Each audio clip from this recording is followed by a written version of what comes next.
Pakistani latest dramas की तमाम updates जानने के लिए सबसे पहले आप मेरे चैनल को सब्सक्राइब कर लीजिए और साथ वाले बेल आइकॉन पर क्लिक करें ताकि हमारी लेटेस्ट वीडियो सबसे पहले देख सकें।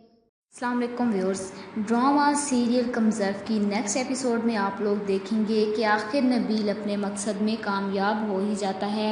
आयमा का घर बिकवा कर उसका हिस्सा लेने के बाद भी उसे सुकून नहीं है, क्योंकि अगली किस्त में आप लोग देखेंगे कि जब आज़र चेक देने नबील के पास आता है तो नबील उसे कहता है कि आप खुद घर कहाँ लेंगे, इतने पैसे हैं आपके पास। आज़र ने शायद जानबूझकर उन्हें बताया नहीं कि ये घर बिकने के बाद भी उनके पास है।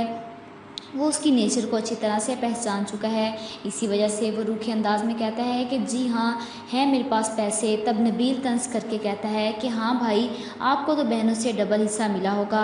उसकी तो नज़र पूरे घर पर थी, सिर्फ एक हिस्से का उसने क्या करना है। आयमा को घर लाने के बाद वो उसके भाइयों से मज़ीद पैसों की डिमांड कर सकता है। आगे आप लोग देखेंगे कि आखिरकार आयमा की शादी का दिन आ जाता है और नबील नाज़मा को वापस बुला लेता है। वो अपने शोहर की शादी अपने हाथों से करती है और अपनी सोतन ब्याह को ब्याह कर घर ले आती है। और आयमा की रुखसती के बाद पीछे घर में ऐसा सन्नाटा हो जाता है कि इस खामोशी और सुकून को देखकर मोना कहती है कि दी की अचानक बहुत याद आएगी। इस पर फारिया कहती है कि अल्लाह करे ठीक ही हो। मोना जवाब में कहती है कि क्या हो गया है फारिया, डराओ तो मत। आगे आप लोग देखेंगे कि सुबह का नाश्ता लेकर आयमा की पूरी फैमिली उसके घर आती है, जिस पर नबील का बेटा खुशी से चीखता है कि पापा पापा आपके मेहमान आ गए हैं। नबील जो नाज़मा को किचन में खड़ा मना रहा था, अपने बेटे को खामोश होने का इशारा करता है, लेकिन इससे पहले ही आयमा के घर वाले सारे हैरान हैं और फारिया बोलती है कि ये बच्चा पापा पापा किसको कह रहा है। लेकिन यहाँ भी नबील आकर अपनी चिकनी चिपड़ी बातों से पर्दे डाल देगा कि वो मेरी कज़न नाज़मा और उसका शोहर है, रात के इधर ही हैं, ये उनका बच्चा है, अपने बाप को बुला रहा था।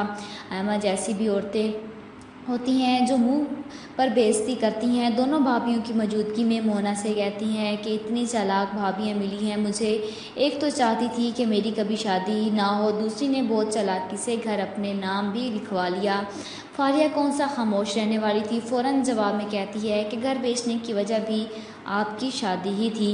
इससे पहले कि फारिया और आयमा की फिर से लड़ाई हो जाए, फौजिया फ़ौरन बात को बदलते हुए कहती है कि आप ये छोड़ें, आयमा बाजी ये बताएं कि आपको मुंह दिखाई में क्या मिला। शीशे के सामने मज़े से तैयार होती हुई आयमा के हाथ रुक जाते हैं। ये तो उसने सोचा ही नहीं कि नबील ने उसे मुंह दिखाई नहीं दी। नबील की खैर नहीं, अब आयमा उसे कच्चा चबा कर मुँह दिखाई निकलवाएगी।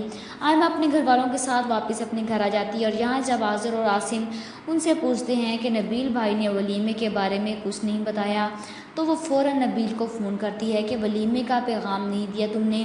जिस पर नबील कहता है कि कौन सा वलीमा में कोई वलीमा नहीं करने वाला, पहले ही बहुत खर्चा कर चुका हूँ। इसकी बात सुनकर आयमा का पारा चढ़ जाता है। क्या बकवास कर रहे हो नबील, दिमाग ठीक है तुम्हारा? वो तो उससे में ये भी भूल चुकी है कि नबील उसका शोहर है और ऐसी कड़ी हुई बातें सुनने की आदत सिर्फ उसकी बहन और भाभीियों को थी।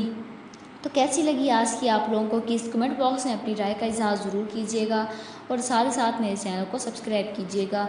Thanks for watching.